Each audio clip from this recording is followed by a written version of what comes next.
اعوذ باللہ من الشیطان الرجیم بسم اللہ الرحمن الرحیم الذین آمنوا وتطمئن قلوبهم بذکر اللہ ألا بذكر الله تطمئن القلوب ألا بذكر الله تطمئن القلوب.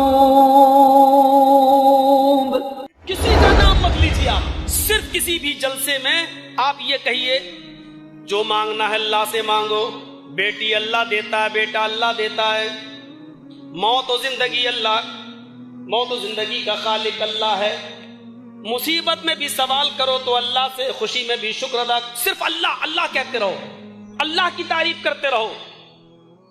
جو دوسرا آپ کا بھائی بیٹھا ہوگا وہ کیا کہے گا؟ 24 نمبر تک. اور آپ اللہ کا نام ہی مت لیجئے کسی بھی جلسے میں، اور آپ یہ کہیے اتنے بڑے بزرگ تھے وہ، ان کے ایک لوٹے میں پورا تالاب آ گیا، سبحان اللہ کتنا اچھا مولوی ہے وہ. اصلاحی تو کرتا ہوں، ہمارا معاشرہ شرک میں مبتلا ہے، ہم توحید کا پیغام دیتے ہیں، اصلاح نہیں ہے. نہیں، ایسی بات کہیے جو کسی کو بری نہ لگے. میں نے کہا ٹھیک ہے شراب پیو. کیا مطلب؟ میں نے کہا بھائی اگر شراب کے خلاف بولوں گا تو شرابیوں کو برا لگے گا، جوئے کے اوپر بولوں گا جواریوں کو برا لگے گا، زنا کے خلاف بولوں گا زناکاروں کو برا لگے گا، بے نمازی کے خلاف بولوں گا تو بے نمازیوں کو، نماز کے اوپر بولوں گا بے نمازیوں کو برا لگے گا. کیا سناؤں، لیلا مجنو کی کہانی؟ پھر رہ گیا شریعت کے اندر. لیکن یہاں تو لا الہ الا اللہ ہی برا لگ رہا ہے، تو کوئی اس سے زیادہ تہذیب کا جملہ کیا ہو سکتا ہے؟ کوئی صفا پر چڑھ کر، اللہ کے نبی نے اتنا ہی تو کہا تھا قولوا لا الہ الا اللہ، کون سی بدتمیزی کی تھی؟ اور وہ بھی نبی اکرم. ایک نے تو یہاں تک لکھ دیا میرے مریدوں اگر اللہ تمہیں جہنم میں ڈالے تو چلے جانا. مریدوں نے پوچھا کیوں؟ کہ میں تھوک دوں گا جہنم ٹھنڈی ہو جائے گی. اتنی بڑی جہنم اور ایک پیر صاحب کے تھوکنے سے ٹھنڈی ہو رہی ہے، ٹھنڈی ہو رہی ہے. جس جہنم کے بارے میں نبی اکرم اپنی بیٹی فاطمہ سے کہہ رہے ہیں انقذی نفسک من النار، اپنے آپ کو دوزخ سے بچا لے، اپنے آپ کو جہنم سے بچا لے. انی لا اغنی عنک من اللہ شیئا، او میری لختی جگر قیامت کے دن میں تیرے کوئی کام نہ آ سکوں گا، قیامت کے دن میں تجھے اللہ کے عذاب سے نہیں چھڑا سکوں گا. جس کے بارے میں نبی اپنی بیٹی کو یہ باخبر کر رہے ہوں. آج کل کے لوگ یہ کہہ رہے ہوں کہ میں تھوک دوں گا جہنم ٹھنڈی. السلام علیکم ورحمۃ اللہ وبرکاتہ. الحمدللہ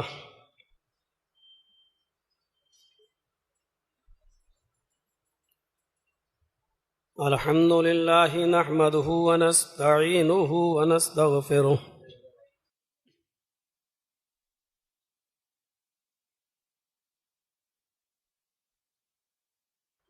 ونعوذ باللہ من شرور انفسنا ومن سیئات اعمالنا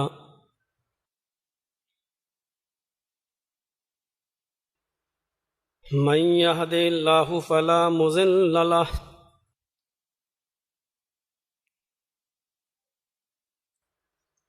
ومن يضلل فلا هادي له.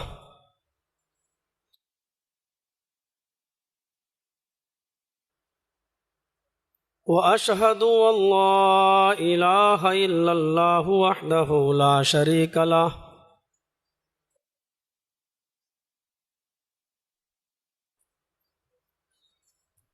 وأشهد أن محمدا عبده ورسوله. أما بعد فإن خير الحديث كتاب الله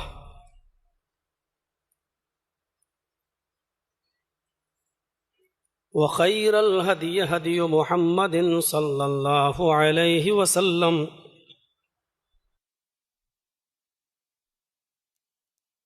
وشر الأمور محدثاتها وكل محدثة بدعة وكل بدعة ضلالة وكل ضلالة في النار.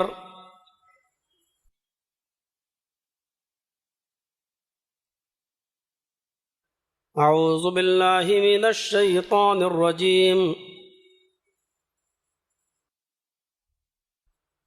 بسم الله الرحمن الرحيم.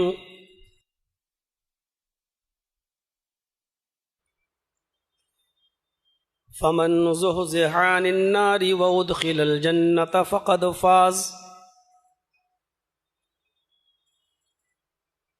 وما الحياة الدنيا إلا متاع الغرور. رب اشرح لي صدري ويسر لي أمري واحلل عقدة من لساني يفقهوا قولي.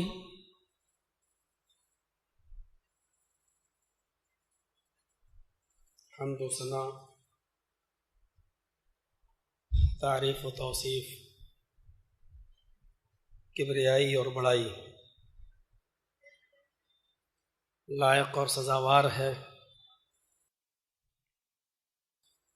اللہ وحدہ لا شریک کے لیے، جو ہم سب کا خالق حقیقی ہے،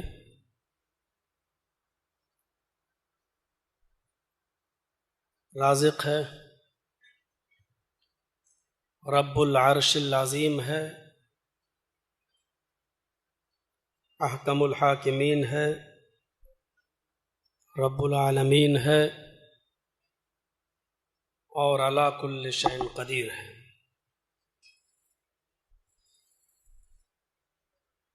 جس کی بے شمار نعمتیں ہمیں اور آپ کو نصیب ہوئی ہیں،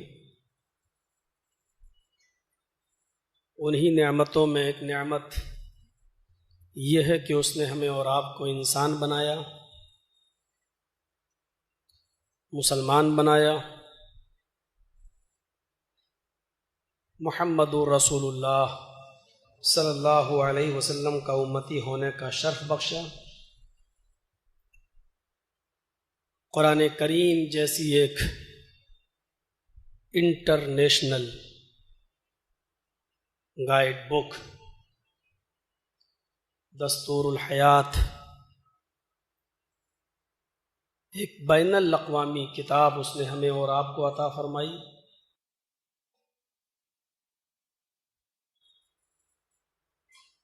مذہب اسلام کی دولت سے مالا مال کیا،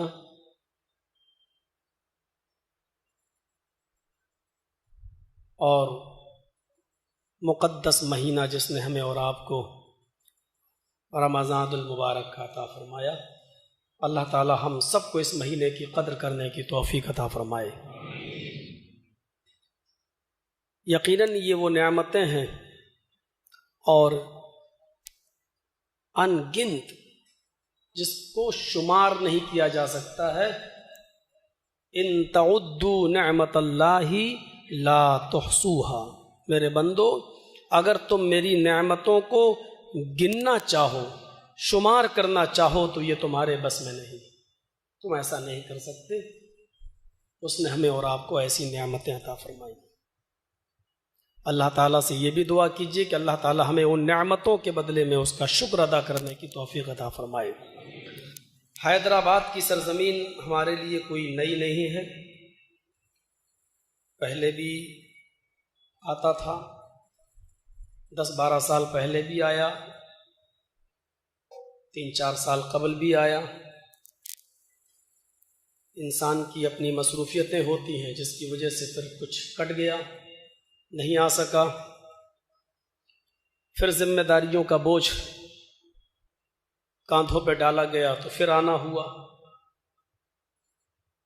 اور اسی بہانے سے آپ سے ملاقات ہو جاتی ہے، اور یہ کچھ نہیں، صرف وہی کتاب و سنت کی برکت ہے، کتاب و سنت کا علم ہے جو ہمیں اور آپ کو ایک دوسرے کا ہمدرد، غمخوار بنائے ہوئے ہے۔ وہی تڑپ آپ کو یہاں کھینچ کے لاتی ہے کہ کچھ صحیح باتیں کتاب و سنت پر مبنی ہمیں اور آپ کو ملیں. اللہ تعالیٰ سے دعا ہے کہ جو باتیں کہی جا رہی ہیں ان باتوں پر کہنے والے کو بھی اور سننے والوں کو سبھی کو عمل کرنے کی پوری توفیق عطا فرما. مجھے معلوم ہے آپ کا شوق، اگر میں نماز فجر تک بھی بولوں تو آپ لوگ اٹھ کے نہیں جائیں گے. یہ صرف میرے ساتھ ہی نہیں بلکہ کوئی بھی عالم آتا ہے آپ کے اندر سننے کا شوق ہے. لیکن مجھے یہ معلوم ہے کہ رمضان کا مہینہ ہے، ہمیں اور آپ کو سحری میں بھی اٹھنا ہے، فجر کی نماز بھی جماعت کے ساتھ پڑھنا ہے، اور پھر اور دوسرے دنوں کی بنسبت اس مہینے میں عبادت میں ہم زیادہ وقت لگاتے ہیں. بس مختصر خطاب آپ کے سامنے کروں گا، آپ کی ضرورتوں کو بھی سامنے رکھتے ہوئے. میں نے قرآن کریم کی بہت ہی مختصر آیت پڑھی ہے، بلکہ اس آیت کا ایک ٹکڑا میں نے آپ کے سامنے رکھا ہے. فَمَنْ زُحْزِحَ عَنِ النَّارِ وَأُدْخِلَ الْجَنَّةَ فَقَدْ فَازَ. جو جہنم سے بچا لیا گیا اور جنت کے اندر داخل کر دیا گیا وہ کامیاب ہو گیا. یاد رکھیے ہمارے اور آپ کے اس دنیا میں آنے کا مقصد بھی صرف یہی ہے کہ ہم اور آپ سب جہنم سے بچ جائیں، اور جس جنت سے ہمارے باپ حضرت آدم علیہ السلام کو ایک خطا کی پاداش میں نکالا گیا، وہ کھویا ہوا مقام ہمیں دوبارہ حاصل ہو جائے.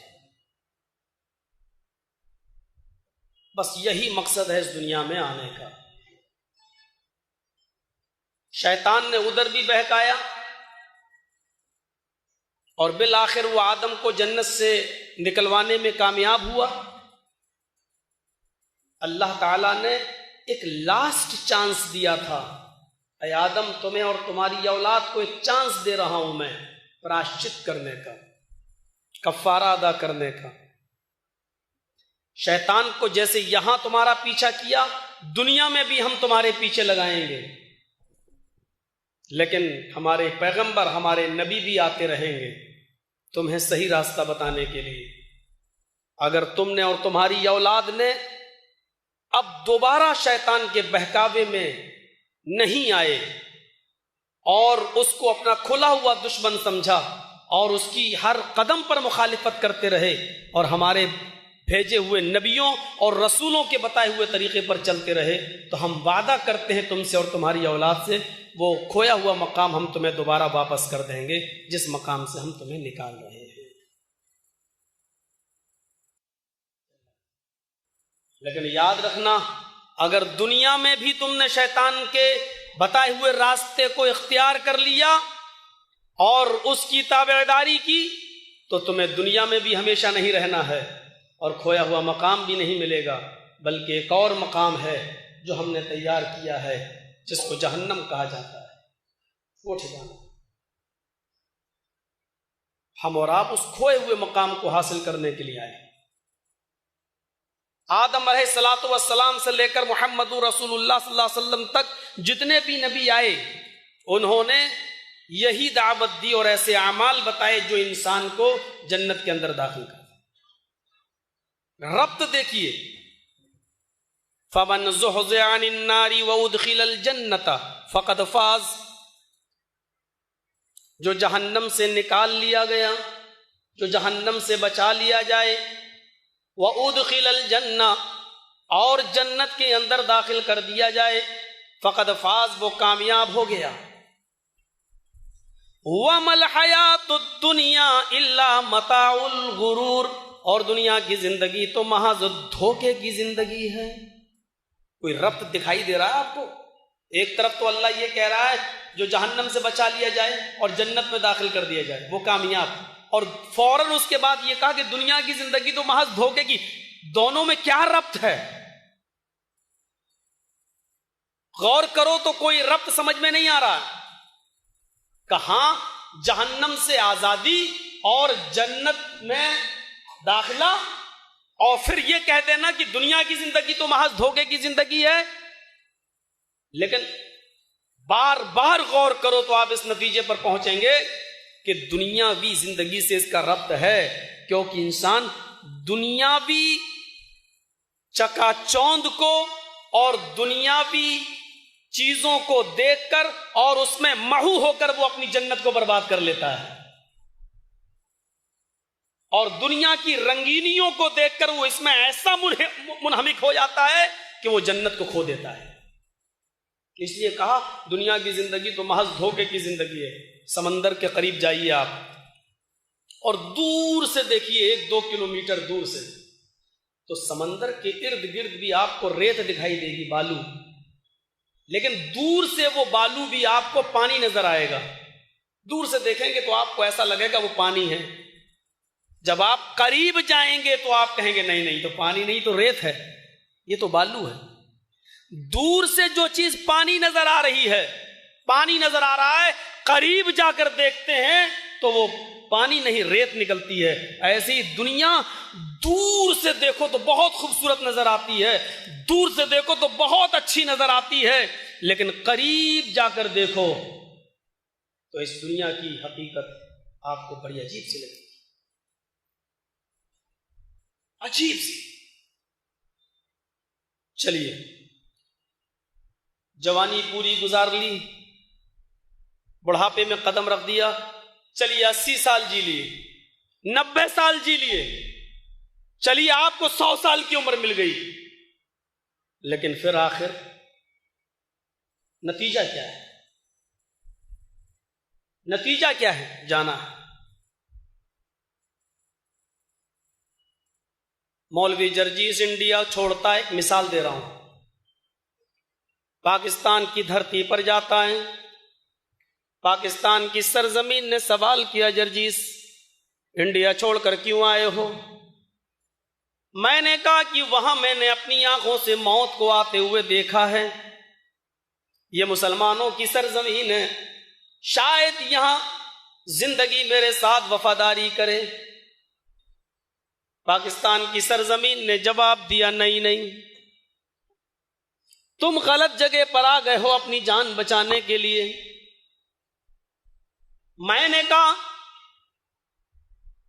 انڈیا کے اندر اندرا گاندھی کو 16 گولیوں سے بھون دیا گیا، راجیو گاندھی کو بھی چیتھڑوں سے اڑا دیا گیا، اس کے گلدستے میں بم رکھ دیا گیا، ہار جس بڑھیا نے اس کے گلے میں ڈالا اسی کے اندر بم تھا. ہم نے راجیو گاندھی اور اندرا گاندھی جیسے لوگوں کو مرتے ہوئے دیکھا ہے. وہاں پرائم منسٹر اپنی جان کی حفاظت نہیں کر پا رہے ہیں، اس لیے میں پاکستان کی سرزمین پر آیا ہوں، شاید یہاں مسلمان ہونے کا کچھ فائدہ مل جائے. پاکستان کی سرزمین نے چیخ کر کہا، جرجیس تو نے جنرل ضیاء الحق کی زندگی کے بارے میں نہیں سنا، تو نے یحییٰ خان کو مرتے ہوئے نہیں دیکھا، ایوب کو مرتے ہوئے نہیں دیکھا، ذوالفقار علی بھٹو کو تختے دار پہ لٹکتے ہوئے نہیں دیکھا، بے نظیر بھٹو کی کمپٹی میں بھی گولی لگی، اس کو تڑپ تڑپ کر مرتے ہوئے نہیں دیکھا. اگر یہ سن لیے ہوتے تو پاکستان کی سرزمین پر نہیں آتے. میں عراق کی سرزمین پر گیا، اس نے کہا تم نے سونے کے ہینگر میں اپنے ٹاول کو لٹکانے والے کی داستان نہیں سنی؟ غسل خانے میں جس کے نل کی ٹوٹیاں بھی سونے کی ہوا کرتی تھی، جو اتنا بڑا ڈکٹیٹر تھا مسٹر صدام، تو نے اس کو تختے دار پہ لٹکتے ہوئے نہیں دیکھا. میں بھاگ کر مصر کی سرزمین پر گیا، مصر کی سرزمین نے بھی کہہ دیا کہ تو نے موسیٰ کو زمین کی آغوش میں جاتے ہوئے نہیں سنا. یہاں بھی اتنا بڑا آدمی رہتا تھا جو اپنے رب کا مقابلہ کرنے کے لیے کھڑا ہوا اور اپنے آپ کو انا ربکم الاعلی کہتا تھا، لیکن دیکھ اس کا انجام کیا ہوا. کل ملا کر ساری زمینوں نے مجھے یہ جواب دیا ہے کہ جان بچانا ہے تو سعودیہ کی سرزمین پر چلے جاؤ. میں امیدیں لے کر سعودیہ کی سرزمین پر آیا، اس نے بھی کہہ دیا کہ تم نے شاہ فیصل کو، شاہ سعود کو انتقال کرتے ہوئے نہیں دیکھا، تمہیں جان ہی بچانا ہے تو مقدس زمین پر چلے جاؤ، مکہ کی سرزمین پر۔ میں مکہ کی سرزمین پر گیا، احرام بھی باندھا، عمرہ کیا، طواف کیا، سوچنے لگا کہ مکے کی سرزمین سے بھیک مانگوں گا زمین اپنی زندگی کی، لیکن وہاں جتنے دن قیام کیا، ہر نماز کے بعد اعلان ہوتا ہے کہ کچھ جنازے آئے ہوئے ہیں، نماز پڑھی جائے گی۔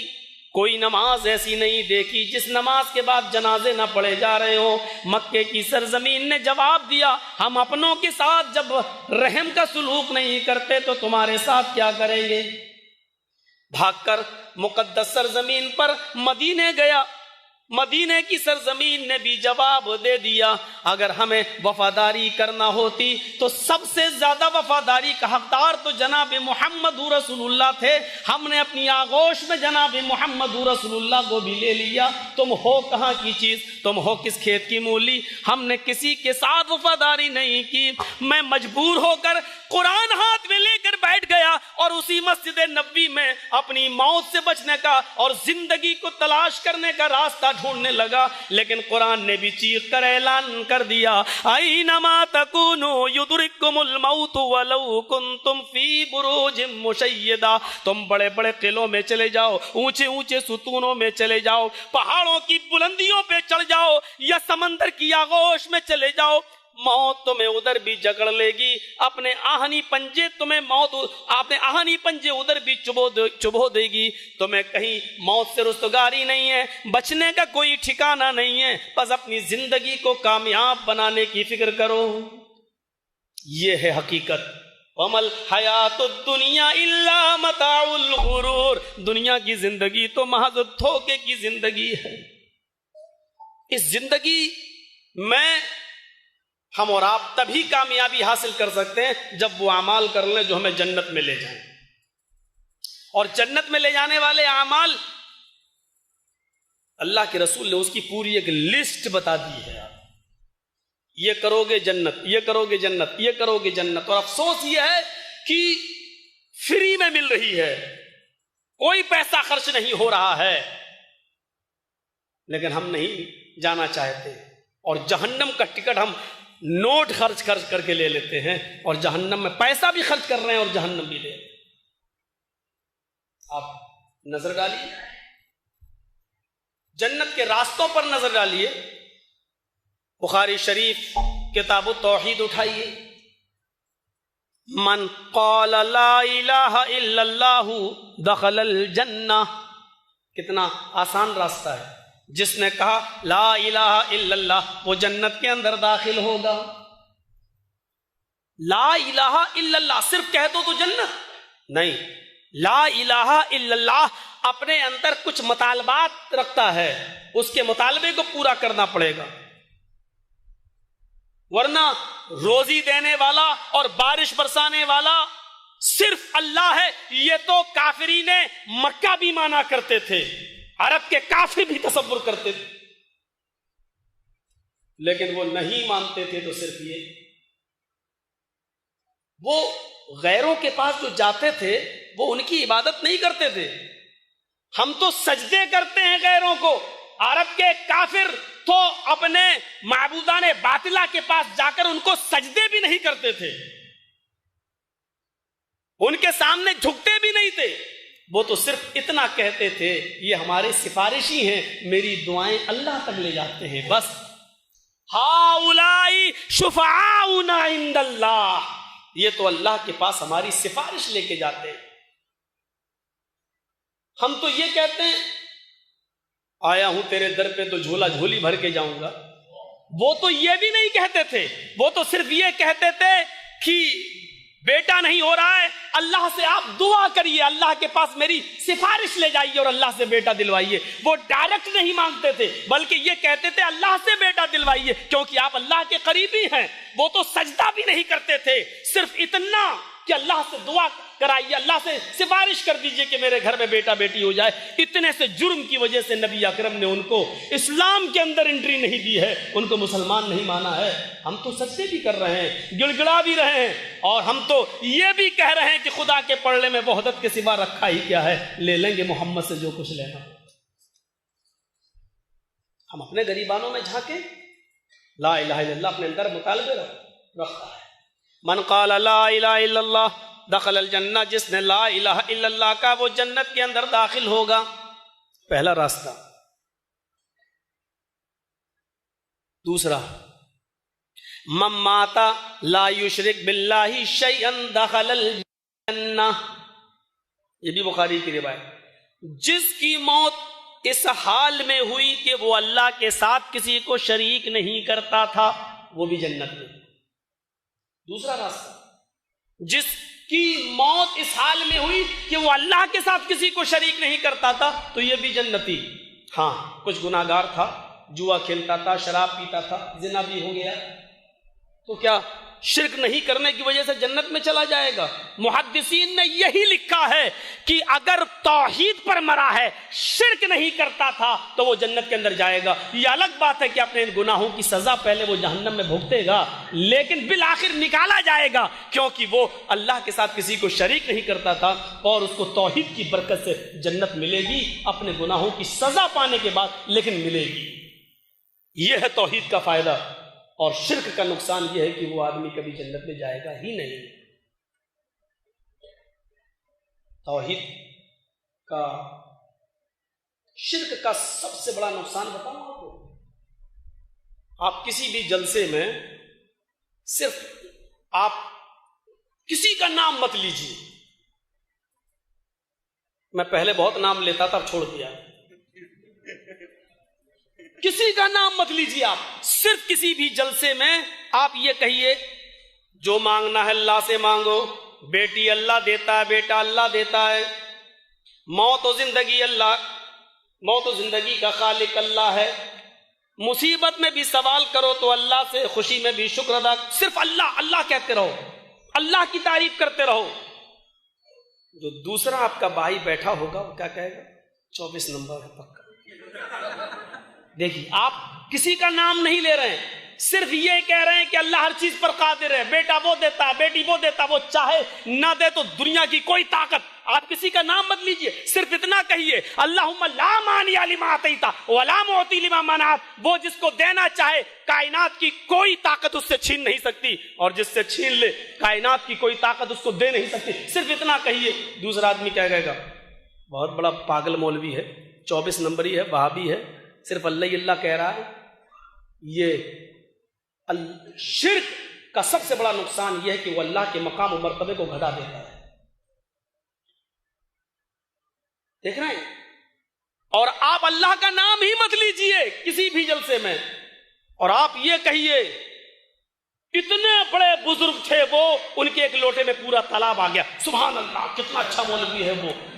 آپ اللہ کی تعریف نہیں کر رہے ہیں، صرف کسی کی کرامت بیان کر رہے ہیں، تو آپ دیکھ جائیے اور دیکھ لیجئے آپ دنیا کے سب سے بڑے مولوی ہیں، چاہے آپ کو کچھ نہ آتا ہو، آپ کائنات کے سب سے بڑے مولوی ہیں، اور آپ سب سے بڑے مذہب کی پاسبانی کر رہے ہیں۔ یہ شرک کا سب سے بڑا نقصان ہے کہ وہ بزرگوں کو اللہ کی کرسی پر بٹھا دیتا ہے، اور شرک کا سب سے بڑا نقصان یہ ہے کہ وہ اللہ کے مقام اور مرتبے کو انسان کی نظر میں گھٹا دیتا ہے۔ یہ شرک کا نقصان بھی دکھا دیا میں نے، اللہ کے مقام کو گھٹا دیتا ہے، اور ایک مخلوق کے مقام کو اللہ کے مقام پر بٹھا دیتا ہے۔ یہ شرک کا سب سے بڑا نقصان۔ من مات لا یشرک باللہ شیئا دخل الجنہ، جو اس حال میں مرا کہ وہ اللہ کے ساتھ کسی کو شریک نہیں کرتا تھا تو وہ جنت کے اندر داخل ہوگا۔ دوسرا راستہ۔ تیسرا راستہ، من کان آخر کلامہ لا الہ الا اللہ دخل الجنہ، یہ حدیث بھی بخاری کے اندر ہے، جو مرض الموت میں مبتلا ہے اور اس کی زبان سے آخری جملہ لا الہ الا اللہ نکلا، اور لا الہ الا اللہ کہتے ہی وہ انتقال کر گیا، تو جس کی زبان سے لا الہ الا اللہ نکلا وہ جنت کے اندر داخل ہوگا۔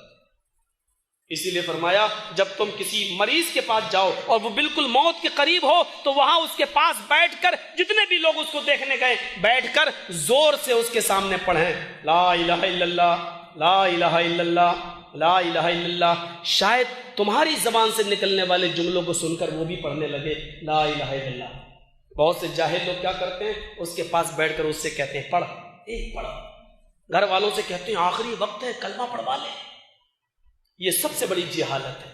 لقنوا موتاکم، بخاری میں آیا اپنے قریب مرنے کے قریب جو لوگ ہیں ان کے پاس بیٹھ کر تلقین کرو. تلقین کا مطلب یہ نہیں ہے کہ اس کو کہو، تلقین کا مطلب یہ ہے کہ خود اس کے پاس بیٹھ کر پڑھو زور سے، کیونکہ اس وقت اس کو غصہ بھی آ سکتا ہے، شیطان بھی اس کے پاس موجود ہوتا ہے. اور اگر آپ کہہ رہے ہیں پڑھ لا الہ الا اللہ اور کہیں غصے میں اس نے کہہ دیا نہیں پڑھوں گا، بات کیا کرو گے آپ؟ اور اسی حال میں وہ مر گیا تو کس حال میں اس کی موت ہوگی؟ تو اس سے نہیں کہو بلکہ اس کے پاس بیٹھ کر خود پڑھو زور سے لا الہ الا اللہ لا الہ الا اللہ لا الہ الا اللہ.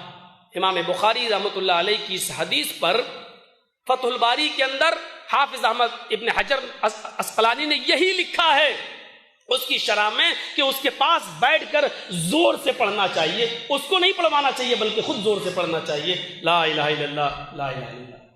تو جس کا آخری جملہ نکلا لا الہ الا اللہ اور اسی کے بعد انتقال ہو گیا تو وہ جنت میں داخل ہوگا. اگر اس نے گناہ کیے ہیں اور اللہ نے اس کے گناہ معاف نہیں کیے تو سزا ملے گی اس کو، لیکن پھر وہ جنت میں داخل کیا جائے گا. یہ جنت میں جانے کے راستے ہیں. اب ایک حدیث میں بخاری کی ایسی پڑھنے جا رہا ہوں آپ کے سامنے جس کے اندر 4 لوگوں کو ایک ساتھ بیان کر دیا گیا اور چاروں قسم کے لوگ جنتی. اللہ کے نبی فرماتے ہیں میری امت میں 70,000 لوگ بغیر حساب و کتاب کے جنت کے اندر داخل ہوں گے. یہاں حساب و کتاب بھی نہیں ہوگا. اس حدیث میں یہ بتایا گیا ان سے حساب و کتاب بھی نہیں ہوگا، بغیر حساب و کتاب کے وہ جنت کے اندر داخل ہوں گے. کون؟ آپس میں صحابہ نے کہا پتہ نہیں ہم ہوں گے کہ نہیں ہوں گے. تو تھوڑی دیر کے بعد اللہ کے رسول نکلے اور آپ نے فرمایا آپ لوگوں کو سوچ میں پڑ گئے ہم ہوں گے کہ نہیں. تو سنو کون لوگ ہوں گے وہ لوگ. پہلا الذین هم لا یتطیرون، جو بدشگونی نہیں لیتے ہوں گے. عرب کے لوگ کیا کرتے تھے، ایک چڑیا لیتے تھے پرندہ، اگر ان کو سفر کرنا ہوتا تھا تو سفر کرے یا نہ کرے اس چڑیا سے وہ فال لیتے تھے، اڑاتے تھے اس پرندے کو. اگر داہنی طرف اڑ کر گیا تو کہتے تھے سفر اچھا ہوگا، اور اگر کہیں وہ الٹی طرف گیا بائیں طرف گیا تو سفر نہیں کرتے تھے نہیں نقصان ہو جائے گا. یہ ہے بدشگونی. جیسے آج کا دن منگل کا دن تھا، اگر کوئی آدمی نے کام کیا بدھ جمعرات جمعہ شنیچر اتوار سوموار بہت پروفٹ ہوئی اس کو، منگل کو نقصان ہو گیا اس کے کاروبار میں تو کیا ہوا، لاس ہو گیا. پھر اس کو بدھ سے لے کر منڈے تک اس نے پھر کام کیا بہت فائدہ ہوا، دوسرا منگل آیا پھر اس کو نقصان ہو گیا. یار پہلے بھی منگل کو نقصان ہوا، اس منگل کو پھر نقصان ہو گیا. پھر اس نے کام کیا پھر منگل کو نقصان ہو گیا. 6 دن فائدہ ہو رہا ہے، منگل کو نقصان. اب اس نے کہا منگل کو کام ہی نہیں کروں گا، یہ منحوس دن. یہ ہے بدشگونی. اب منگل آتا وہ کام ہی نہیں کرتا، نہیں کرو، کیوں؟ نقصان ہوگا، منگل کا دن ہمیں سوٹ نہیں کر رہا ہے. یہ ہے بدشگونی. ایک بار میں سفر کر رہا تھا، ڈرائیور نے روکی گاڑی، آگے گرا میں جا کے. میں نے کہا اتنی تیز کیوں روکی گاڑی، بریک لگائے؟ کہتا ہے مولوی صاحب 2 منٹ رکنا پڑے گا. ہندو تھا. میں نے کہا کیوں؟ بولا بلی راستہ کاٹ گئی. میں نے کہا یار اتنے بڑے بڑے نیتا لوگ راستہ کاٹ رہے ہیں تو تیرا راستہ منحوس نہیں ہو رہا ہے، یہ تو بہت بڑے مجرم ہیں. جب یہ لوگ تیرا راستہ کاٹ رہے ہیں تو گاڑی چلا رہا. اور وہ بیچاری اللہ کی ایک مخلوق، میں نے تو اس کو کہا کہ بھگوان کی ایک سرشٹی بیچاری کوئی گناہ نہیں اور تو نے راستہ نہیں. مولوی صاحب ہم تو یہ مانتے ہیں. میں نے کہا بڑے اندھ وشواسی ہو تم. بولا نہیں 2 منٹ روکیں گے تبھی گاڑی چلے گی، اس کے بعد نہیں. میں نے کہا یار جو ہری شرابی کبابی سب راستہ کاٹ رہے ہیں تو تیرا راستہ منحوس نہیں ہو رہا. بلی نے راستہ کاٹا تو نے روک دیا. نہیں مولوی صاحب 2 منٹ روکیں گے، یہ ہمارا دھرم ہے. میں نے کہا 2 نہیں 5 منٹ روک لیں. اب ڈرائیور کے تو ہم لوگ ہینڈ اوور ہوتے ہیں، زیادہ کہوں گا تو بھیڑ دے گا کہیں. بہرحال اس نے 2 نہیں 3 منٹ گاڑی روکی اور اس کے بعد چلا. لیکن قسمت دیکھیے آگے پھر ٹھونک دیا کسی نے. 2 گھنٹے چلانے کے بعد آخر کار اس نے پھر ٹھونک دیا دوسری گاڑی میں. میں نے کہا اب کیا ہوا؟ بلی نے راستہ کاٹا تھا تو نے روک دیا، اب کیا ہوا؟ تو بڑے سوکھے منہ سے کہتا ہے ہونی کو کون ٹال سکتا ہے؟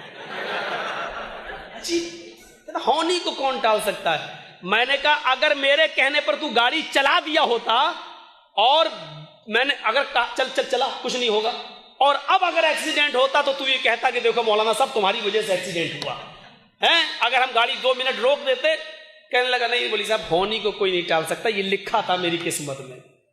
یہ دیکھیے تو یہ ہے بدشگونی، بدشگونی الذین هم لا یتطیرون، جو بدشگونی نہیں لیتے ہوں گے، ولا یقطعون، اور جو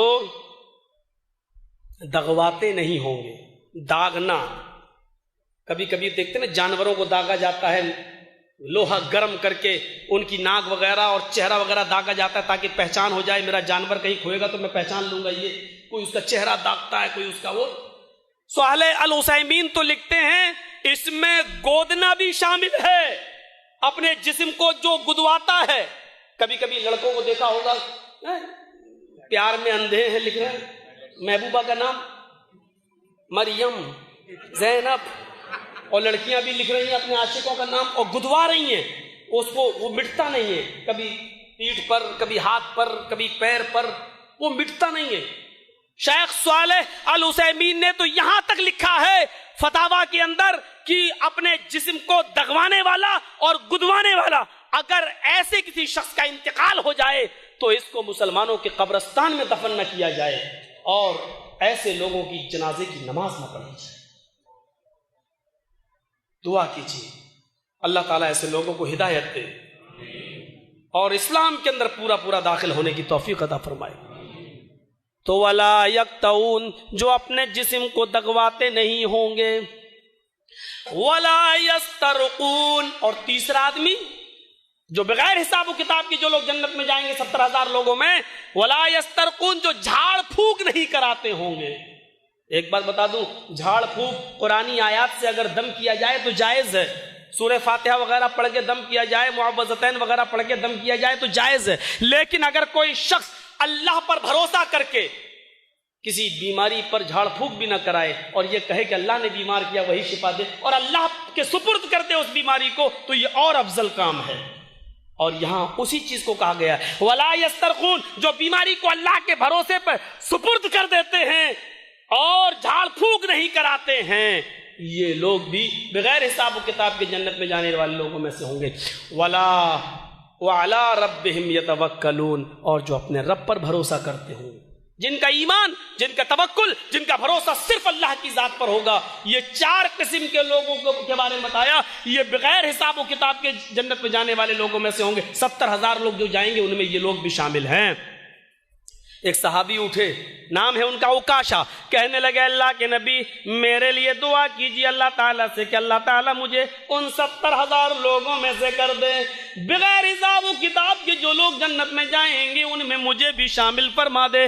اللہ کے نبی نے فرمایا انت منہم یا عکاشہ، آئے عکاشہ تم انہی لوگوں میں سے ہو، جاؤ 70,000 لوگوں کو اللہ تعالیٰ جو بغیر حساب و کتاب کے جنت میں داخل کرے گا ان میں ایک تم بھی ہو۔ ایک اور صحابی اٹھے، کہنے لگے اللہ کے نبی میرے لیے بھی دعا کر دیجئے کہ اللہ مجھے بھی ان لوگوں میں کر دے۔ فرمایا سبقک عکاشہ، اب کسی کے لیے دعا نہیں کی جائے گی، اب 70,000 لوگوں میں اپنے آپ کو شامل کراؤ۔ عکاشہ تم سب پر سبقت لے گیا ہے، اب عکاشہ کے بعد کسی کے لیے دعا نہیں کی جائے گی۔ میں ایسے تو ان کے بعد تمہارے بعد دوسرا ایک اور اٹھے گا، پھر تیسرا اٹھے گا، چوتھا اٹھے گا، 70,000 تو یہی ہو جائیں گے۔ قیامت تک جو لوگ پیدا ہوں گے میری امت میں ان میں 70,000 لوگ ایسے ہیں جو بغیر حساب و کتاب کے جنت میں جائیں گے، ان میں سے یہ لوگ بھی۔ تو جنت میں جانے کا یہ راستہ ہے۔ کتنے پیسے خرچ ہو رہے ہیں، کتنی دولت لگ رہی ہے، آئیے ایک راستہ اور دکھاتا ہوں جنت میں جانے کا۔ وضو جو ہم لوگ بناتے ہیں، مسلم شریف کی حدیث کے الفاظ دیکھیے، فرمایا ما منکم من احد یتوضأ، تم لوگوں میں سے جو شخص وضو بناتا ہے، فیحسن الوضو، اور اچھی طریقے سے وضو بناتا ہے۔ اچھی طریقے سے وضو بنانے کا مطلب آپ اچھی طریقے سے جانتے ہوں گے،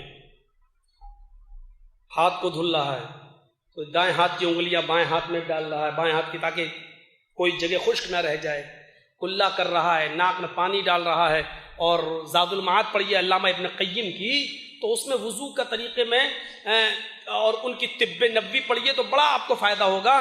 لکھتے ہیں ناک میں پانی ڈالنے کے بعد اپنے اس انگوٹھے کو اور بائیں ہاتھ کے اور اس انگلی کو آپ ناک کے اندر ڈالیں اور اندر اس کو ہلائیں، اور پھر اس انگوٹھے سے یہ آپ بائیں ناک کا نتھنا دبائیں اور کس کے جھاڑیں ناک، اور پھر آپ اس انگلی سے دائیں ناک کے نتھنے کو پکڑ کس کے دبائیں اور جھاڑیں، اور دونوں آپ ہاتھ سے ناک کو صاف کریں پوری۔ اور اس کا ایک طبی فائدہ بھی لکھا ہوا ہے، پڑھیے آپ طب نبوی اور ابن قیم کی اور زاد المعاد علامہ ابن قیم کی، تو میرے بھائیو آپ کو بڑا فائدہ ہوگا۔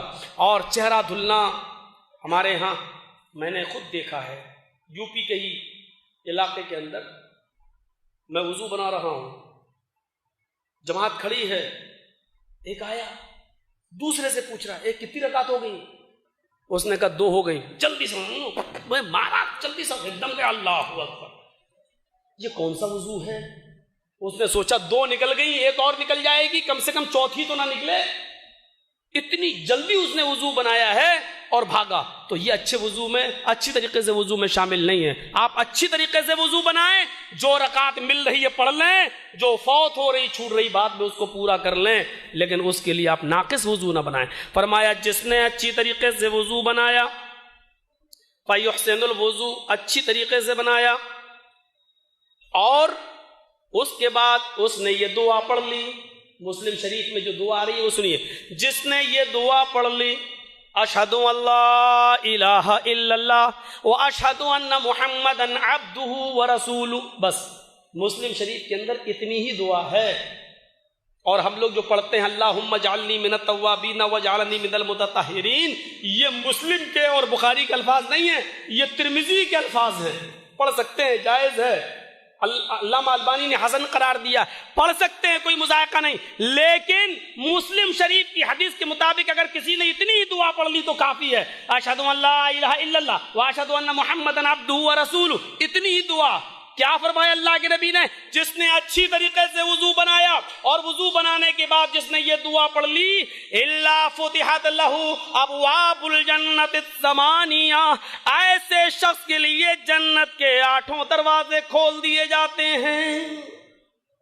کتنا پیسہ خرچ ہو رہا ہے؟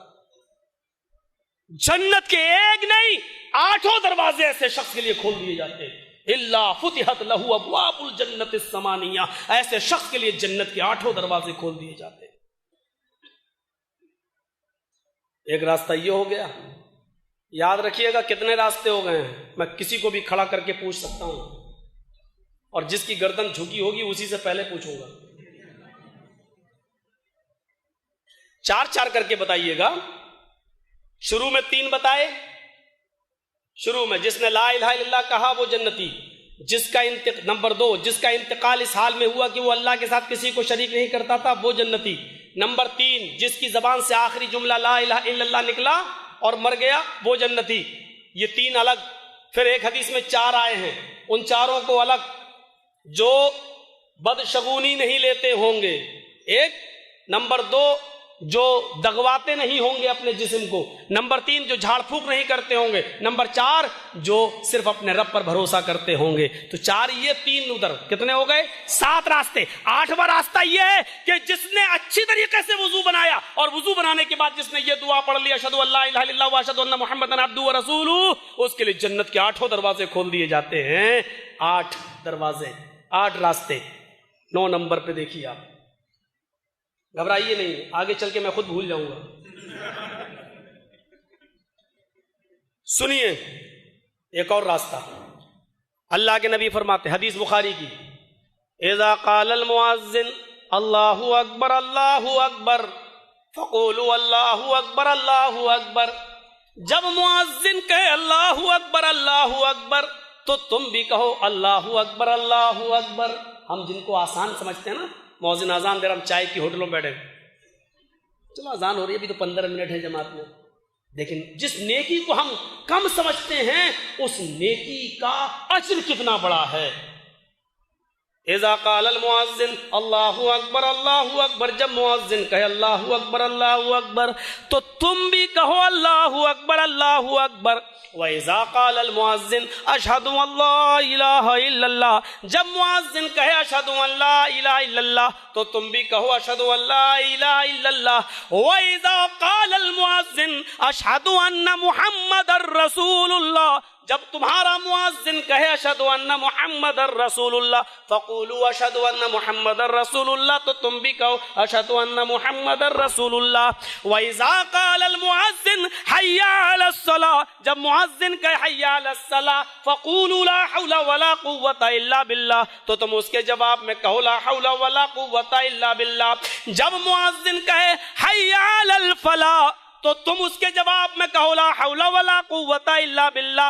جب مؤذن کہے اللہ اکبر تو تم کہو اللہ اکبر، اور جب مؤذن کہے لا الہ الا اللہ تو تم کہو لا الہ الا اللہ۔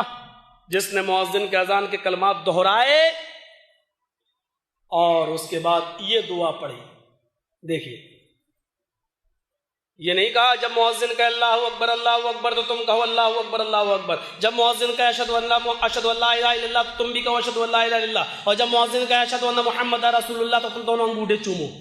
یہ سب نہیں، بخاری کی حدیث ہے، کلیئر ہے، جب یہ کہے تو یہ کہو، جب یہ کہے تو یہ کہو، جب یہ کہے تو یہ کہو۔ اور لاسٹ میں کیا کہا؟ جس نے مؤذن کے اذان کے کلمات دہرائے اور اس کے بعد یہ دعا پڑھی، اور دعا بھی کون سی بتائی؟ اللہم رب هذه الدعوة التامة والصلاة القائمة آت محمدا الوسیلہ والفضیلہ وابعثه مقاما محمودا الذی وعدتہ۔ بس امام بخاری اتنی دعا لائے ہیں، اتنی دعا، یہاں صحیح حدیث سے اتنی دعا ثابت ہے، لیکن یہاں کیا پڑھا جاتا ہے؟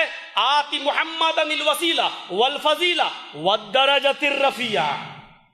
یہ والدرجۃ الرفیعہ کا اضافہ نہیں ہے، اور یہاں کیا پڑھا جاتا ہے؟ وابعث مقاما محمودا الذی وعدتہ، اس کے بعد وارزقنا شفاعتہ یوم القیامہ انک لا تخلف المیعاد۔ کہیں کی اینٹ کہیں کا روڑا، ہیم بتی نے لا کے کھمبا جوڑا۔ اللہ کے رسول کی دعا کمپلیٹ نظر نہیں آئی۔ میڈ ان انڈیا الفاظ بڑھانا ضروری تھے، میڈ ان پاکستانی الفاظ بڑھانا ضروری تھے۔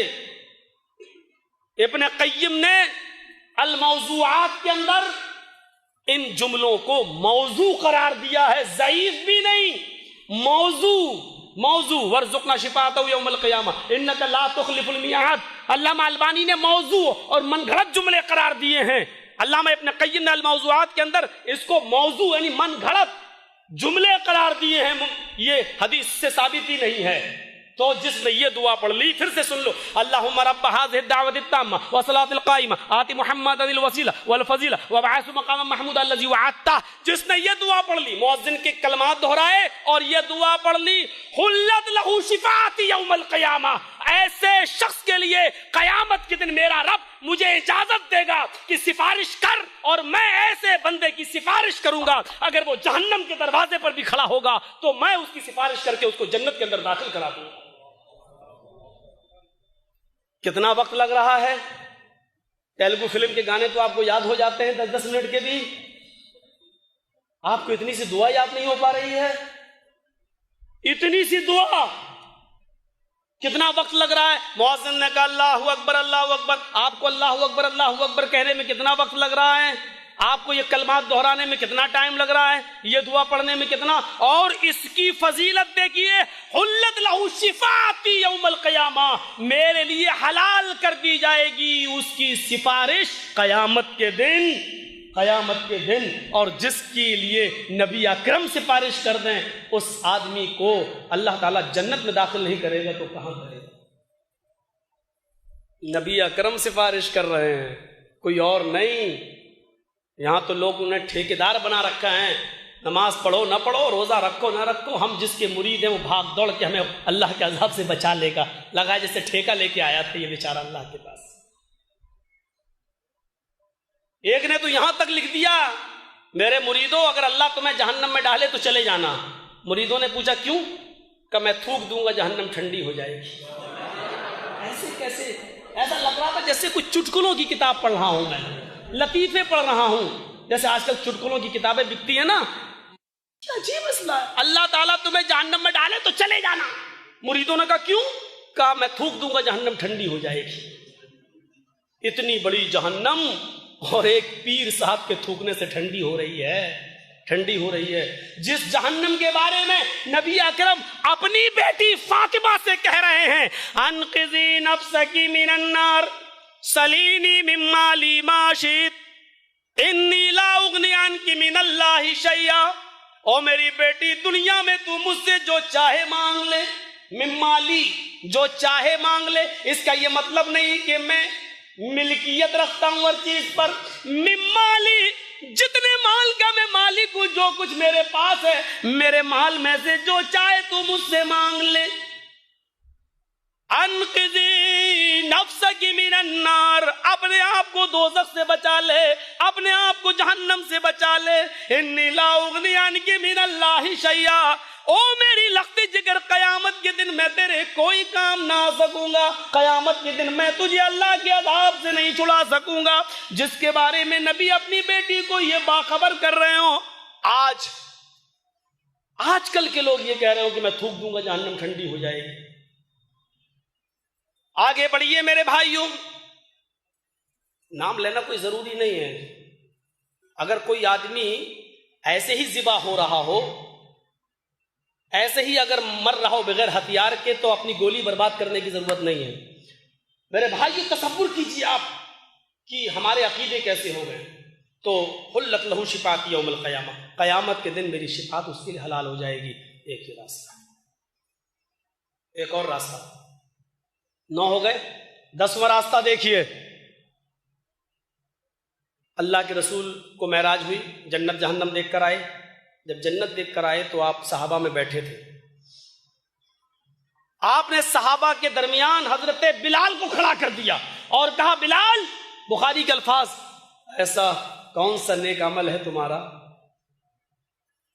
کیا عمل کرتے ہو ایسا؟ کہا کیا ہوا اللہ کے رسول؟ کہا جب اللہ نے مجھے جنت کی سیر کرائی، جب اللہ نے مجھے جنت دکھائی، جبرائیل مجھے لے کے چل رہے تھے، میں نے اپنے سے آگے تمہارے جوتوں کی آواز سنی. تمہارے جوتوں کی آواز میرے کانوں میں گئی. میں نے پوچھا جبرائیل یہ کس کے جوتوں کی آواز ہے؟ جبرائیل نے کہا بلال کی. مطلب یہ ہے کہ اللہ نے مجھے یہ پہلے ہی بتا دیا کہ میں بلال کو جنت دے کر رہوں گا. آئے بلال، ایسا کون سا نیک عمل کرتے ہو کہ یہ پیشگی اللہ نے مجھے بتا دیا؟ حضرت بلال کہتے ہیں اللہ کے رسول ایسا تو کوئی عمل مجھے خیال میں نہیں آ رہا. جو سب کرتے ہیں اتنا میں بھی کرتا ہوں، لیکن ہاں ایک عمل ایسا ہے جو اور لوگوں کو کرتے ہوئے نہیں دیکھتا ہوں، یہ عمل بھی جنت میں لے جانے والا. کہا کیا؟ نبی اکرم پوچھ رہے ہیں کیا؟ لوگ عالم الغیب کے فتوے لگائے بیٹھے ہیں. آئے بلال، ایسا کون سا عمل ہے؟ کہا مجھے تو کچھ نہیں دکھ رہا، لیکن ہاں ایک ہے جو اور لوگ نہیں کرتے شاید وہ. کہا کیا؟ جلدی بتاؤ. کہا اللہ کے نبی، میں بغیر وضو کے کبھی نہیں رہتا.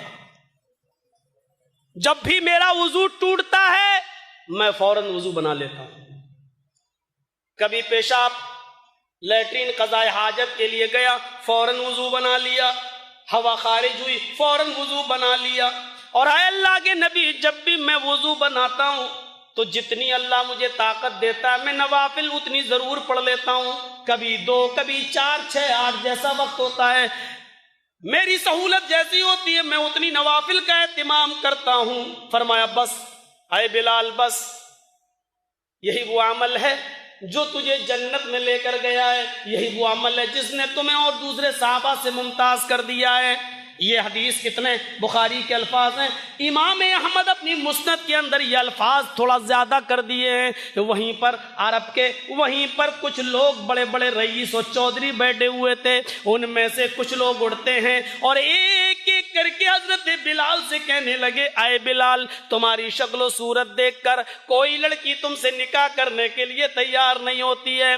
تم جس کو پیغام نکاح دیتے ہو لڑکی اس کو ٹھکرا دیتی ہے. تمہاری شکل و صورت دیکھ کر، لیکن میرے گھر چلو، میں یہاں کا رئیس ہوں، میں یہاں کا چودھری ہوں، سرمایہ دار ہوں۔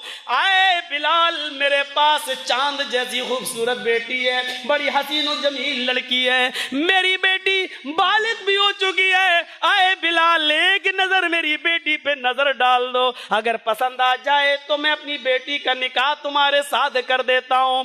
آئے بلال، اگر میری بیٹی تمہارے نکاح میں چلی گئی تو شاید میری بیٹی کی بھی عاقبت سنور جائے اور وہ بھی جنت جیسے عمل کرنے لگے، وہ بھی تمہاری صحبت میں نیک عمل کرنے والی بن جائے اور دیندار لڑکے کے ساتھ اپنی بیٹی کا نکاح کرنے کے عوض اللہ مجھے بھی جنت دے دے۔ اے بلال، چلو ایک نظر میری بیٹی پہ ڈال لو۔ کیا ہوا کرتا تھا، میرا موضوع نہیں ہے شادی بیاہ کے تعلق سے، ورنہ اس پر تھوڑی سی اور کشائی کرتا۔ میرے بھائیوں، ذرا تصور کرو، حضرت بلال کی اس عمل پر ایک دولت مند اور امیر لوگ کھڑے ہو رہے ہوں، کہہ رہے ہیں میرے گھر یہاں تو اپنی بیٹیوں کا نکاح کرتے ہیں اور بہنوں کا تو یہ نہیں دیکھتے ہیں کہ لڑکے کا مسلک کیا ہے، اس کا مکتبہ فکر کیا ہے، وہ کس جگہ جا رہی ہے میری بہن اور میری بیٹی۔ ہم یہ نہیں دیکھتے بس پراپرٹی ہے کہ نہیں، ڈیلر ہے، بزنس کا کیا کام کرتا ہے۔ سلیمان تیمی ایک بہت بڑے تابعی گزرے، جب ان کے انتقال کا وقت آیا تو وہ رونے لگے۔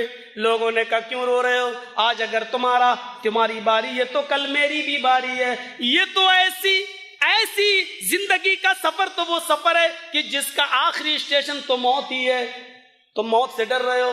کہتے ہیں نہیں۔ سلیمان تیمی کا جواب سنو، نہیں میں موت سے نہیں ڈر رہا ہوں، یہ تو سب جانتے ہیں کہ ایک دن سب کو مرنا ہے، بلکہ آج سے 25 سال پہلے مجھ سے گناہ ہو گیا تھا، آج وہ گناہ مجھے یاد آ رہا ہے، میں 25 سال سے اس گناہ کی توبہ کر رہا ہوں، پتہ نہیں میرے رب نے مجھے معاف کیا ہوگا یا نہیں۔ اس گناہ کو یاد کر کے میں سوچ رہا ہوں کہ میرے رب نے مجھے معاف کیا ہوگا یا نہیں۔ پوچھا کہ کون سا گناہ ہے، کیا گناہ ہوا تھا تم سے کہ جس کی توبہ تم 25 سال سے کر رہے ہو؟ فرمایا میں نے آج سے 25 سال پہلے ایک بدعتی کو سلام کر لیا تھا۔ گناہ کیا بتایا؟ میں نے 25 سال پہلے ایک بدعتی کو سلام کر لیا تھا۔ نبی اکرم نے فرمایا کہ بدعتی کو اپنے گھر میں پناہ نہ دو، بدعتی سے سلام نہ کرو، بدعتی کو اپنے گھر میں پناہ نہ دو۔ میرے بھائیو، میں اس گناہ کو یاد کر کے رو رہا ہوں، 25 سال سے اس کی توبہ کر رہا ہوں، پتہ نہیں میرے رب نے مجھے معاف کیا ہوگا یا نہیں کیا ہوگا۔ لوگوں نے کہا اللہ تعالیٰ غفور الرحیم ہے، سچے دل سے تم نے توبہ کی، اللہ تعالیٰ ضرور معاف کر دے گا، امید رکھو، اچھی امید۔ وہ ایک مرتبہ سلام کر لیے تو 25 سال سے توبہ کر رہے ہیں۔ ہم تو اپنی بیٹیاں دے رہے ہیں، ہمیں کیا کرنا چاہیے؟ ہم تو اپنی بہنیں دے رہے ہیں، ہمیں کیا کرنا چاہیے؟ اس مولوی جرجیت سے پوچھو کن کن علاقوں سے گزر ہوا ہے، کتنے پتھر ہم نے کھائے ہیں، کتنی گولیاں میری اوپر چلی ہیں۔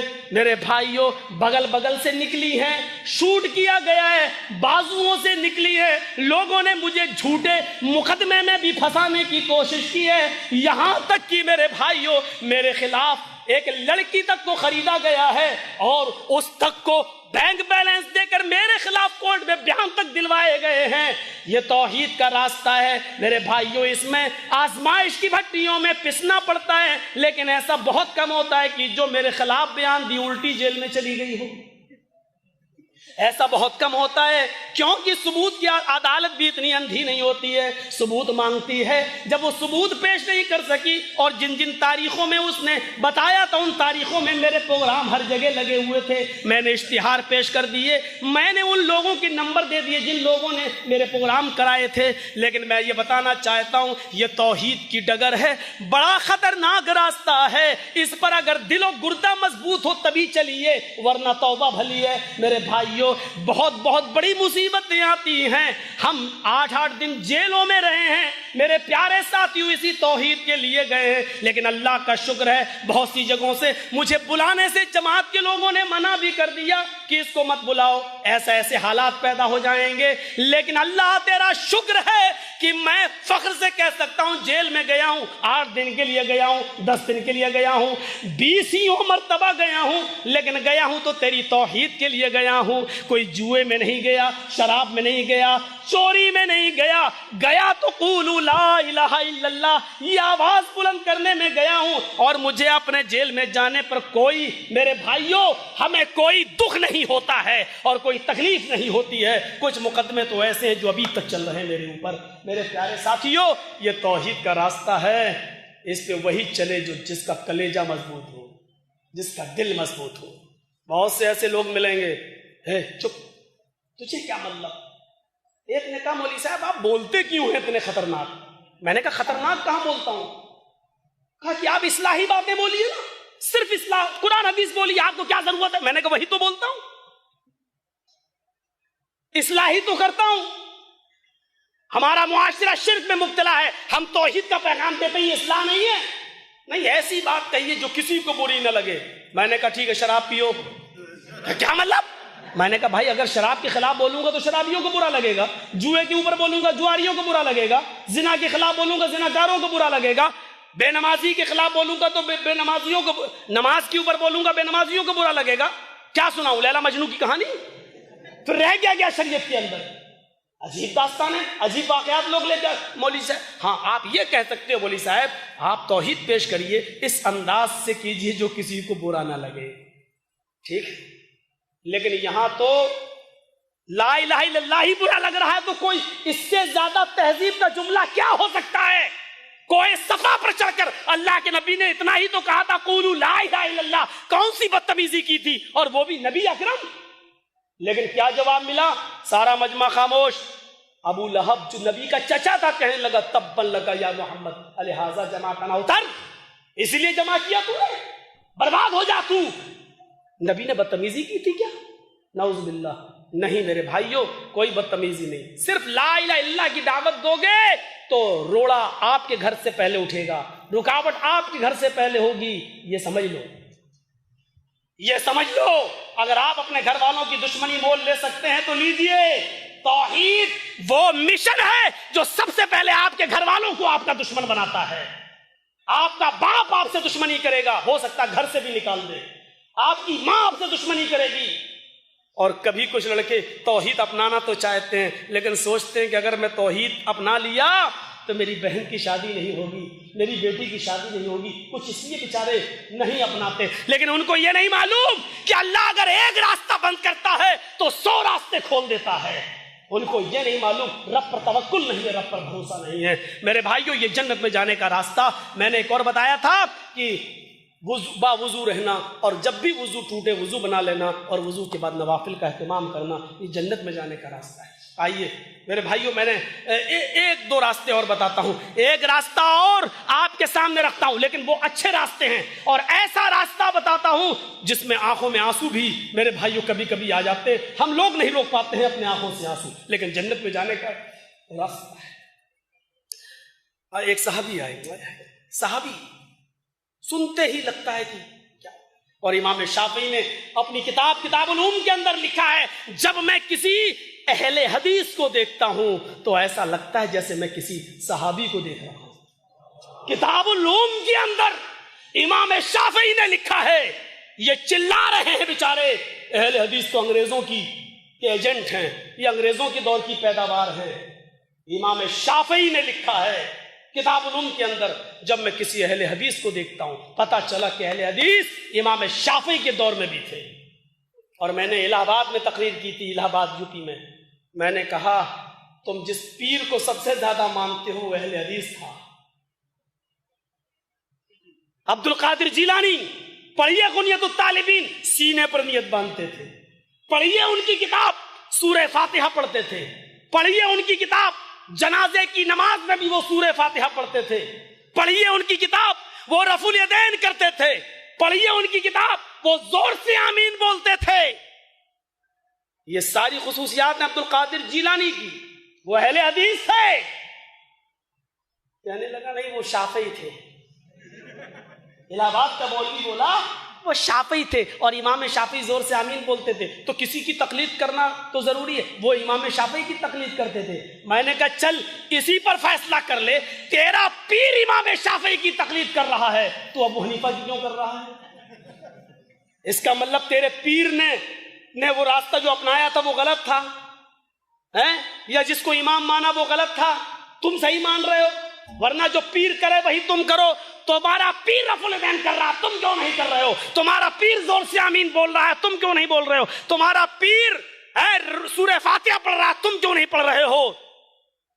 میں نے کہا شکر ادا کرو، تم تو اتنے کنگال ہو، اتنے فقیر اور بے بس و مجبور ہو کہ تمہاری جھولی میں اور تمہارے خانوادے میں تو کوئی بزرگ بھی نہیں ہے، تمہیں بزرگ بھی ملا ہے تو اہل حدیثوں کا بزرگ ملا ہے۔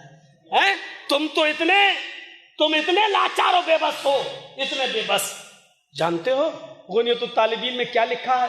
ان سے پوچھا گیا، عبد القادر جیلانی سے ان سے پوچھا گیا کہ جنت میں جانے والا فرقہ کون سا ہے، تو انہوں نے فرقہ نہیں بتایا، انہوں نے کہا 72 فرقے تھے بنی اسرائیل میں، اللہ کے نبی نے کہا 73 ہوں گے، انہوں نے کہا 72 جہنمی، ایک جنتی۔ پوچھا گیا عبد القادر جیلانی سے جنتی کون؟ انہوں نے کہا ہم اصحاب الحدیث، جنت میں جانے والے اہل حدیث ہوں گے۔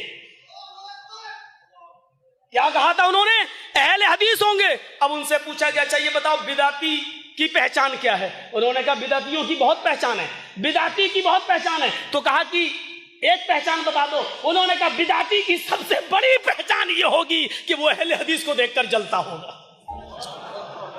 پہچان بھی کیا بتائی غنیۃ الطالبین میں عبد القادر جیلانی نے کہ بدعتیوں کی بہت سی پہچان ہے، کہا ایک بتا دو، کہا سب سے بڑی پہچان یہ ہوگی کہ وہ اہل حدیث کو دیکھ کر جلتا ہوگا۔ ایمانداری کے ساتھ بتائیے میرے بھائیوں، آج اہل حدیثوں کو دیکھ کر کون جلتا ہے؟ یہ پہچان ہوگی۔ اور یہ انہوں نے خود کہا ہے، ایسا نہ ہو کہ کل یہ فتویٰ دے دیں کہ غنیۃ الطالبین پڑھنا بھی حرام ہے۔ ان کی اپنی لکھی ہوئی کتاب۔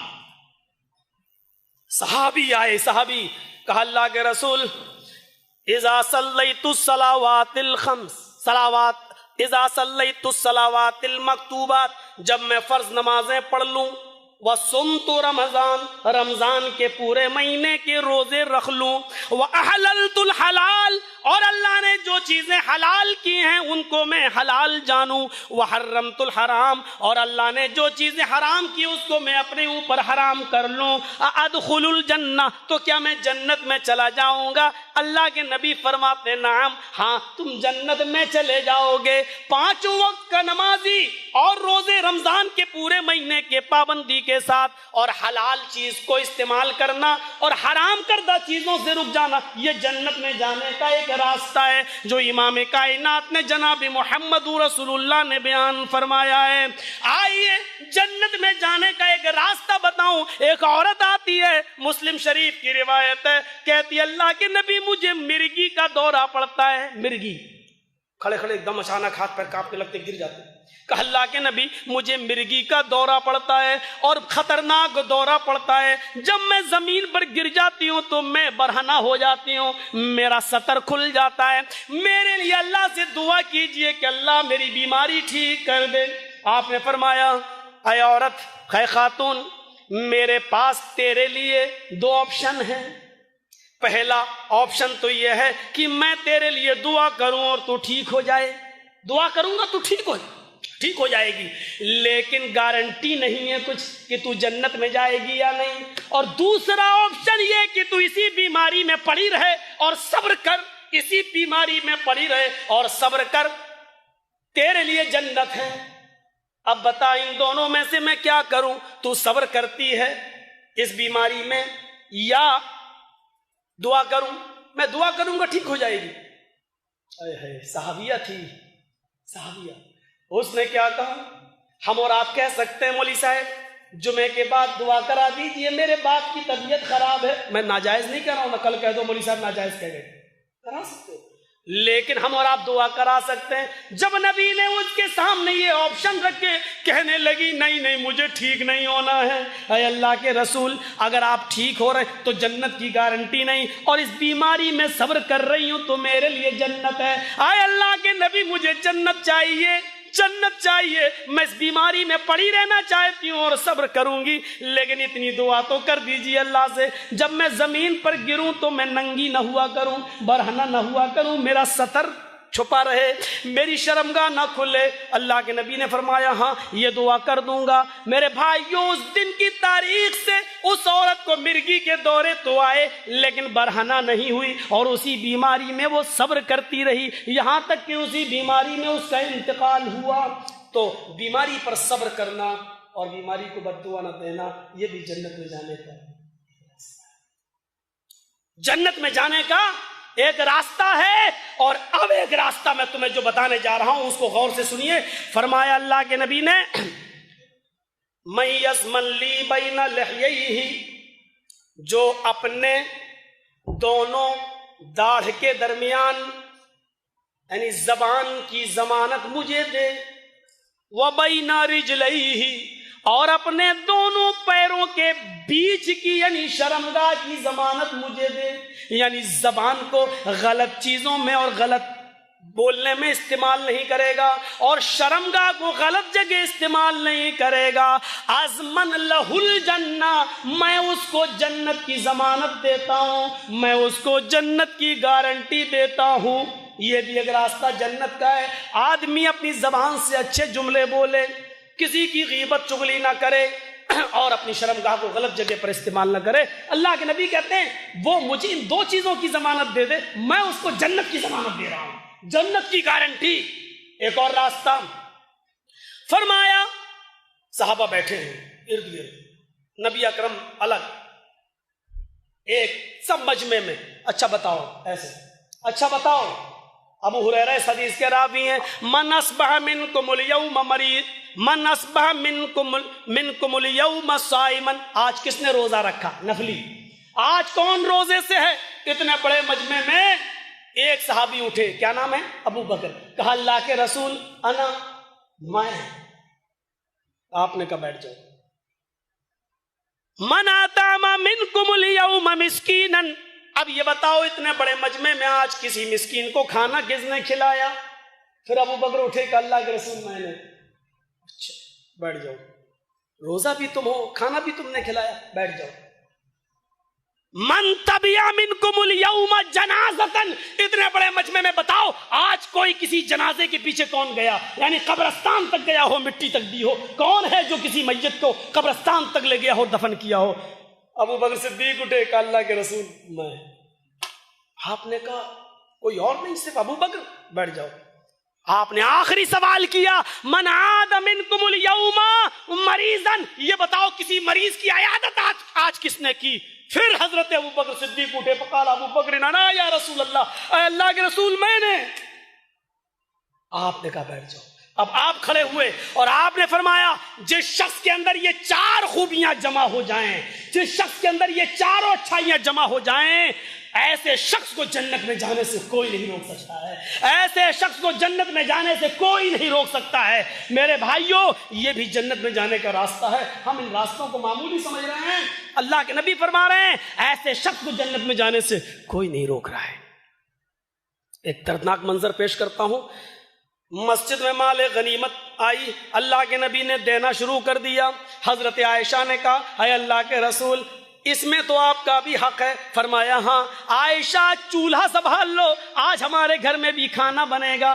15 دن سے چولہا نہیں جلا. عائشہ خوش ہے, آج میرے گھر میں بھی گوشت بنے گا, آج میرے گھر میں بھی کھانا بنے گا. اللہ کے نبی نے کہا چولہا سنبھال لو, اور آپ مسجد میں چلے گئے. دونوں ہاتھ بھر بھر کر لوگوں کو ان کا حق دینے لگے. لاسٹ میں آپ کو اپنا حق بھی ملا.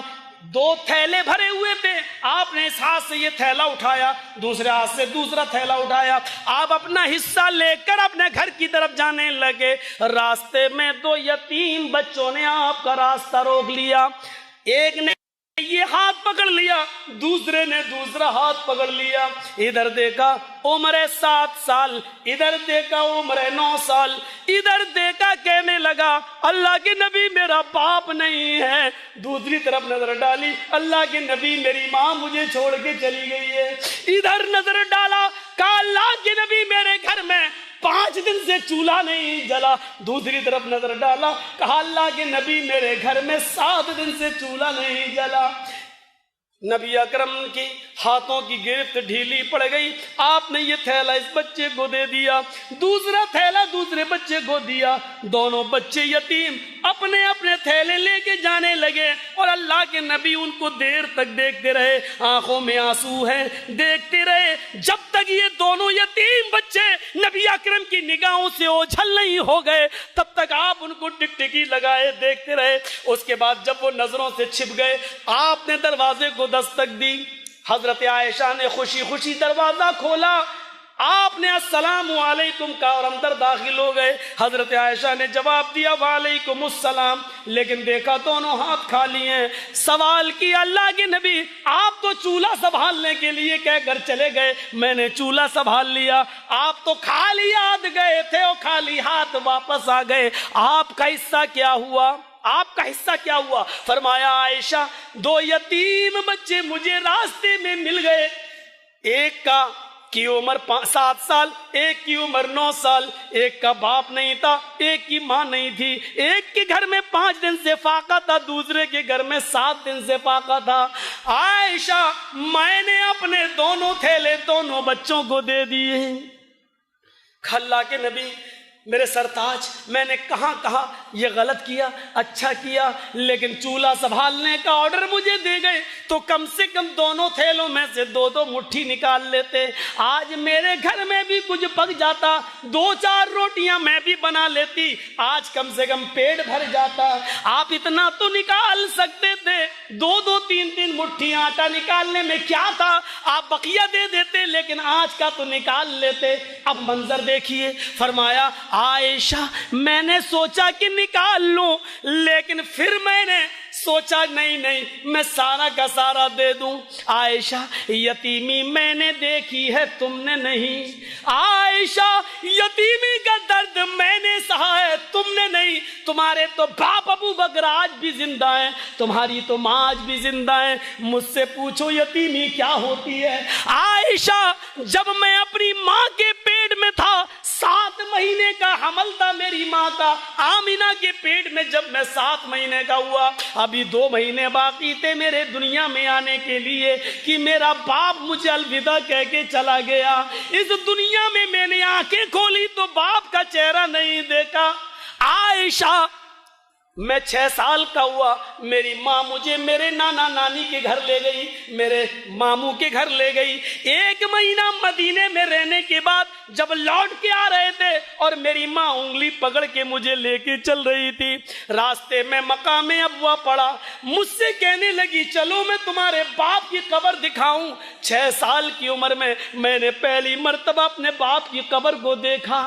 عائشہ جس قبر کو میں دیکھ کر رو رہا تھا اپنے باپ کی، اسی قبر کے پاس میری ماں گر گئی، اپنے شوہر کی جدائی میں اس کو اٹیک پڑ گیا اور وہ اسی جگہ اس نے بھی دم توڑ دیا۔ عائشہ اپنے باپ کی قبر کو دیکھتے دیکھتے ماں کو بھی اسی جگہ پر میں نے کھو دیا۔ 6 سال کی عمر میں میری ماں مجھے چھوڑ کے چلی گئی، مجھے میرے دادا نے پالا۔ 8 سال کا ہوا تو میرا دادا بھی مجھے چھوڑ کے چلا گیا۔ عائشہ یتیمی میں نے دیکھی ہے تم نے نہیں، یتیمی کا درد کیا ہوتا ہے مجھ سے پوچھو، یتیمی کی تکلیف کیا ہوتی ہے مجھ سے پوچھو۔ اس لیے میرے دل نے گوارا نہیں کیا کہ 2 مٹھی اور 3 مٹھی بھی آٹا نکالا جائے، کچھ غلہ نکالا جائے، میں نے سارا دے دیا۔ اسی کے بیچ حضرت بلال کی اذان کی آواز آنے لگی، آپ پھر مسجد کے اندر جاتے ہیں، آپ نے وضو بنایا، ظہر کی نماز آپ نے پڑھائی اور اسی وقت مسجد کے مصلی پر کھڑے ہو کر آپ نے لوگوں کو بتایا، لوگوں آج 2 یتیم بچوں نے میرے دل کو جھنجھوڑ دیا ہے، اور اسی دن آپ نے یہ قانون نافذ کر دیا اور یہ فرمان جاری کر دیا، انا وکافل الیتیم فی الجنت کہاتین، انا وکافل الیتیم فی الجنت جنتی کا ہاتین، میں اور یتیم کی پرورش کرنے والا، میں اور یتیم کو کھلانے اور پلانے والا، میں اور یتیم کی پرورش کرنے والا، دونوں جنت میں ایسے رہیں گے جیسے یہ دونوں انگلی آپس میں ملی ہوئی ہے۔ یتیم کی پرورش کرنے پر بھی جنت کی بشارت سنائی جا رہی ہے میرے پیارے ساتھیوں۔ اور ایک بشارت وہاں پر آ کر سن لیجئے جس کے چھوٹے چھوٹے بچے حالت صغر سنی میں انتقال کر گئے۔ ہم میں اور آپ میں بہت سے ایسے لوگ ہوں گے جن کا 1 سال کا بچہ انتقال کر گیا، 2 سال کا پیدا ہوتے ہی مر گیا، 5 سال کا۔ ایسے بچے بخاری شریف کے الفاظ ہیں صغارہم دعامیس الجنہ، جن کے چھوٹے چھوٹے بچے انتقال کر جاتے ہیں، اللہ کے نبی فرماتے ہیں اللہ ان کی روحوں کو جنت کے اندر ڈال دیتا ہے، وہ بغیر روک ٹوک جہاں جانا چاہیں جائیں، ٹہلیں اور گھومیں۔ قیامت کے دن جب ان کے ماں باپ کو اکٹھا کیا جائے گا اور ان کے ماں باپ کے پاس نیکیاں کم ہوں گی، فرمان جاری ہوگا جاؤ ان کے پاس نیکیاں کم ہیں، ان کو جہنم میں ڈال دو۔ جب فرشتے ان کے ماں باپ کو جہنم میں لے جا رہے ہوں گے، اللہ پکارے گا رک جاؤ فرشتوں، ان کے چھوٹے چھوٹے بچے ہم نے دنیا میں ان سے چھینے تھے، ان کی ملاقات کرا دوں ان بچوں سے، یہ کم سے کم اپنے بچوں سے تو مل لیں، پھر جہنم میں ڈال دینا۔ پھر حکم دے گا آئے فرشتوں جنت سے ان کے چھوٹے چھوٹے بچے لاؤ، چھوٹے چھوٹے بچوں کو لایا جائے گا۔ بخاری شریف کی حدیث کے الفاظ ہیں یلقا احدہم ابا، ہر ایک بچہ اپنے ماں باپ سے ملاقات کرے گا، خوش ہوگا، اپنے ماں باپ سے ملاقات کر کے خوش ہوگا۔ حکم ہوگا فرشتوں بس ملاقات کا وقت ختم، ان بچوں کو جنت میں ڈال دو، ان کے ماں باپ کو جہنم میں ڈال دو۔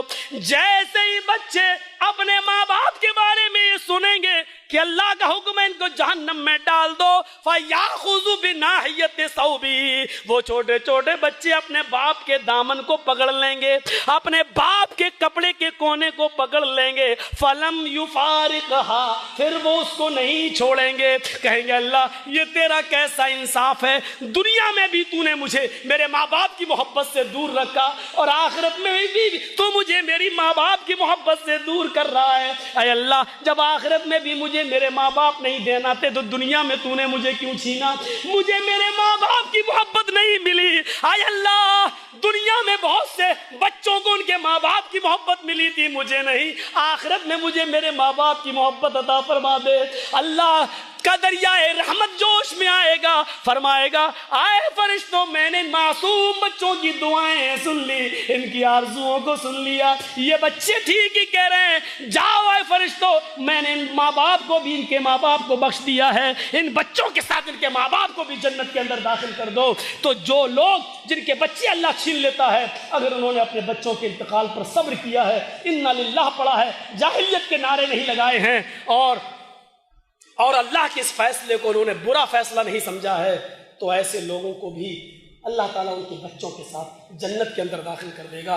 میرے پیارے ساتھیوں جنت میں جانے کے بہت سے راستے ہیں، میں نے مختصر سے کچھ راستے آپ کے سامنے رکھے ہیں۔ اللہ تعالیٰ سے دعا ہے کہ اللہ تعالیٰ ہم سب کو جنت کے راستوں پہ چلنے کی توفیق عطا فرمائے، توحید پر چلنے کی توفیق عطا فرمائے، جب تک زندہ رکھے توحید پر رکھے، اور جب خاتمہ ہو تو ایمان پر خاتمہ فرمائے۔ وما علینا الا البلاغ المبین، وآخر دعوانا ان الحمد للہ۔